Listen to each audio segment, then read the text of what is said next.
Headlines sponsored by Bhushan jewellers, एहसास अपनेपन का।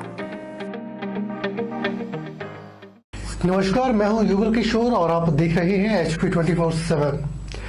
मुख्यमंत्री जयराम ठाकुर ने जिला ऊना के बचत भवन में कोविड-19 और सूखे जैसी स्थिति की समीक्षा बैठक की अध्यक्षता की। उन्होंने मुख्यमंत्री की घोषणाओं की कार्यान्वयन की प्रगति की भी समीक्षा की। मुख्यमंत्री जयराम ठाकुर ने पंचायती राज संस्थाओं और शहरी स्थानीय निकायों के चुने हुए प्रतिनिधियों को लोगों को फेस मास्क, सामाजिक दूरी बनाए रखने और प्रदेश सरकार के द्वारा जारी की गई मानक संचालन प्रक्रियाओं और सामाजिक एवं धार्मिक समारोहों के दौरान अनुमति से अधिक संख्या में एकत्रित न होने के दिशा निर्देशों का सख्ती से पालन करने को कहा। उन्होंने कहा कि वे राज्य के स्वास्थ्य विभाग और कोविड की पॉजिटिव रिपोर्ट के कारण होम आइसोलेशन में रह रहे लोगों के मध्य एक सेतु के रूप में कार्य करके महत्वपूर्ण भूमिका अदा कर सकते हैं। मुख्यमंत्री ने कहा कि राज्य में कोविड के मामलों की संख्या में तीव्रता से वृद्धि होना चिंता का प्रमुख कारण है। प्रधानमंत्री नरेंद्र मोदी ने हाल ही में देश के मुख्यमंत्रियों के साथ वीडियो कॉन्फ्रेंसिंग के दौरान लोगों को महामारी से लड़ने के लिए सरकार का सहयोग करने के लिए प्रेरित करने को कहा। उन्होंने जिले में सूखे जैसी स्थिति की समीक्षा करते हुए कहा कि विभिन्न जल आपूर्ति योजनाओं को जोड़ने के प्रयास के अलावा विभिन्न गाँवों में पानी की आपूर्ति और पानी की कमी वाले क्षेत्रों की बस्तियों को जल पूर्ति की जानी चाहिए। उन्होंने कहा कि पूरे राज्य में सर्दियों के मौसम में बहुत कम बारिश और बर्फ पड़ी है, जिससे जल स्रोतों पर प्रभाव पड़ा है और पानी की आपूर्ति बाधित हुई है। मुख्यमंत्री की घोषणाओं में प्रगति की समीक्षा करते हुए उन्होंने अधिकारियों को जिले के विभिन्न निर्वाचन क्षेत्रों में उनके द्वारा की गई सभी घोषणाओं को निर्धारित समय पर पूरा करना सुनिश्चित करने के निर्देश दिए। तो अभी तक भी हमारे पास रास्ता माध्यम वही है जो हम एक साल पहले करते थे।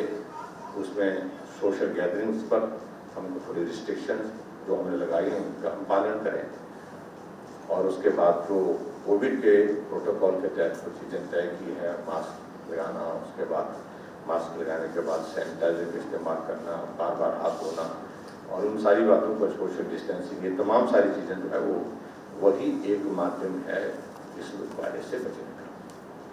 और सोशल गैदरिंग्स कैसे कम की जा सके, इन सारी चीज़ों पर सब लोग अपने अपने हिसाब से काम करें।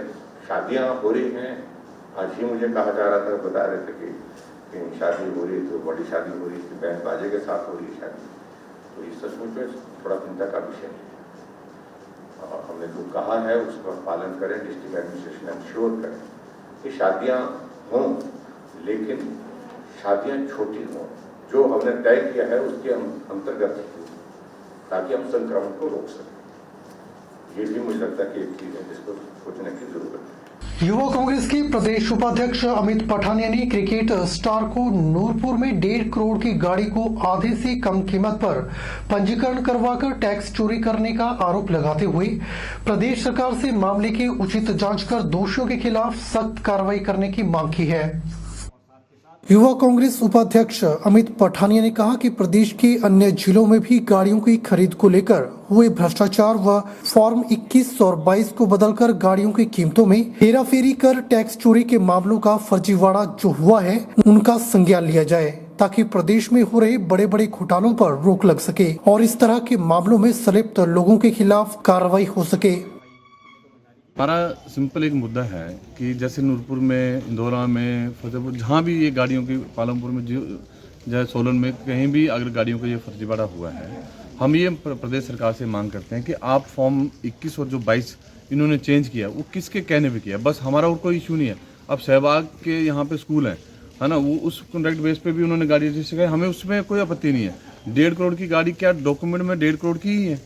क्या वो गाड़ी 1.5 करोड़ की मतलब 50 लाख की तो नहीं है? हमारा मुद्दा ये है कि अगर 1.5 करोड़ की गाड़ी अगर 50 लाख में रजिस्ट्रेशन करते हो वो क्यों कर रही है और किसके बना पे की है? क्योंकि जो उसके पीछे जो काला बाजारी है, जो पैसा उन्होंने हड़पा है वो लाखों में है, तो वो प्रदेश सरकार को जाए, जो दलालों को गया है। जो आप सहवाग की बात करें, कौन सहवाग है और क्या कहना चाहेंगे? जी, सहवाग जिसकी आपने बात की है, ये कौन है और क्या फायदा? देखिए, वीरेंद्र सहवाग हमारे देश के एक बहुत ही नामी क्रिकेटर रहे हैं, है ना, और हम भी उनकी इज्जत करते हैं। हमारा सिर्फ सिंपल ही मुद्दा है कि अगर उनकी गाड़ी 1.5 करोड़ की है तो वो 1.5 करोड़ में ही रजिस्ट्रेशन होनी चाहिए। बिलासपुर शहर की मेन मार्केट के समीप चंपा पार्क के पास एक दुकानदार को एक व्यक्ति ने चाकू और तवे से जानलेवा हमला कर घायल कर दिया। पुलिस ने बहरहाल घायल व्यापारी के बयान लेकर आगामी कार्रवाई शुरू कर दी है।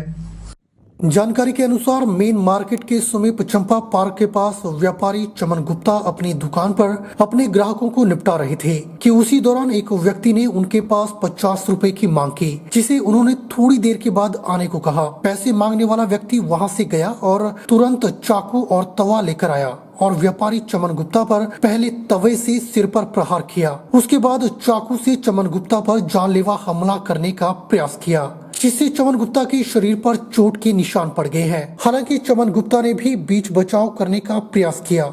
चमन गुप्ता के परिजनों ने उन्हें क्षेत्रीय अस्पताल पहुंचाया, जहां से टेस्ट और प्राथमिक उपचार के बाद उन्हें घर भेज दिया गया। चमन गुप्ता ने कहा कि उनकी उस व्यक्ति से कोई दुश्मनी नहीं थी। उन्होंने पुलिस से हमलावर व्यक्ति को गिरफ्तार करने की मांग की है। गौरतलब है कि व्यापारी चमन गुप्ता जिला भाजपा के भी प्रमुख पदाधिकारी हैं। उधर सूचना मिलते ही सदर पुलिस थाना प्रभारी यशवंत सिंह की अगुवाई में पहुंच गई थी। बहरहाल पुलिस ने मौके पर पहुंचकर आगामी कार्रवाई शुरू कर दी है।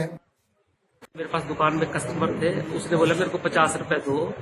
मतलब उसने मेरे पास कस्टमर खड़ा है, थोड़ी देर के बाद आता, उसने मेरे को बताता हूँ, थोड़ी देर को बोलता है और थोड़ी देर के बाद आया और एक हाथ में तवा, एक हाथ में चाकू, सिंपल चाकू था और तवा पूरी जोर से मेरे सिर में मारा। जोर से एक बारी मारा, मैं फन हो गया।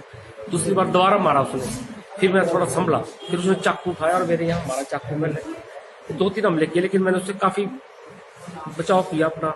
अगर मेरी जगह कोई और तो सारी जान से मर जाता है। और मेरे बहुत जोर से लगी है अंदर, चोट पता नहीं क्या हुआ है अंदर, बहुत स्वेलिंग है। सीटी स्कैन, और डॉक्टर ने बोला सीटी स्कैन कराओ, मैंने सीटी स्कैन कराया। लेकिन ऐसे कोई लड़ाई नहीं, झगड़ा नहीं, कुछ नहीं, ऐसा कुछ नहीं, ऐसी कोई बात नहीं। वो भी बोलते तब भी आपको पता लग जाएगा, लेकिन ऐसी कोई बात हुई नहीं। वो आपका 80 है, कोई जानने वाला कि अज्ञात व्यक्ति था? जानने वाला है, रोज मिलने वाला आदमी है,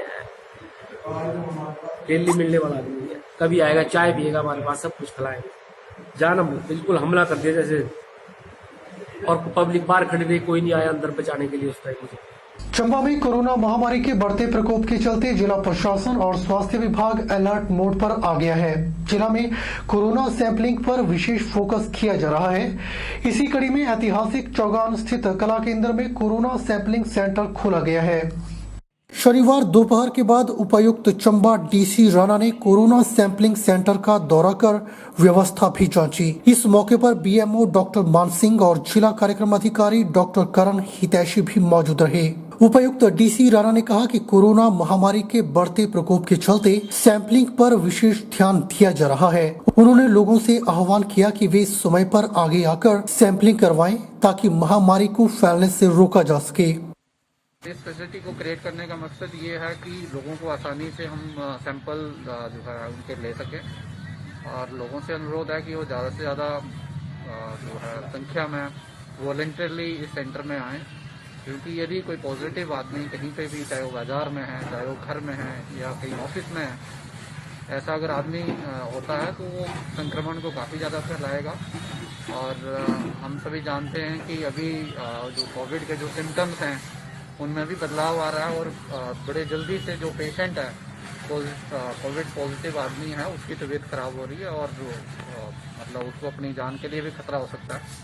तो बिना किसी डर के जो हमारे यहाँ लोग हैं, चंबा शहर के हैं, मार्केट में जो लोग काम करते हैं, रेडी फड़ी वाले लोग हैं, इवन मेरा प्रेस के बंधुओं से भी अनुरोध है कि वो भी आके जो है वॉलंटियरली टेस्ट करवाएं। बुलेटिन में फिलहाल वक्त हो चला है एक छोटे से ब्रेक का। ब्रेक के बाद तुरंत हाजिर होते हैं।